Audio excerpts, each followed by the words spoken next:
সালাতে দোয়া কবুল হয়। সালাতে দোয়া কবুলের তিন জায়গা। একটা হচ্ছে তাকবীরে তাহরিমার পরে আমরা সানা পড়ি না, আমরা তো একটা পড়ি।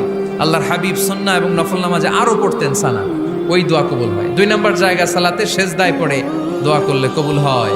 আকরাবু মা ইয়াকুনুল আবদু মির রাব্বিহি ওয়া হুয়া সাজিদ ফাকসিরু ফীহি দুআ। বান্দা যখন সেজদায় লুটিয়ে পড়ে, বান্দা আল্লাহর সবচেয়ে কাছে চলে যায়। তা কিন্তু বিশ্বনবী বলে, সেজদাটা তোমার রবের কুদরতি পায়ের উপরে পড়েছে। সেজদায় পড়ে দোয়া করেন।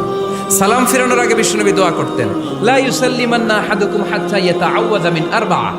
আল্লাহর হাবিব বললেন, চার জিনিস থেকে পানাহ না আছে আমার কোন উম্মত যেন সালাম না ফিরায়। তারা যেন পড়ে, আল্লাহুম্মা ইন্নী আউযু বিকা মিন আযাবিল কবর, আউযু বিকা মিন আযাবি জাহান্নাম, আউযু বিকা মিন ফিতনাতিল মাহইয়া ওয়াল মামাত, আউযু বিকা মিন ফিতনাতিল মাসিহিদ দাজ্জাল। আল্লাহ কবরের আযাব থেকে বাঁচাও, আল্লাহ জাহান্নামের আগুন থেকে বাঁচাও, আল্লাহ জীবন মরণ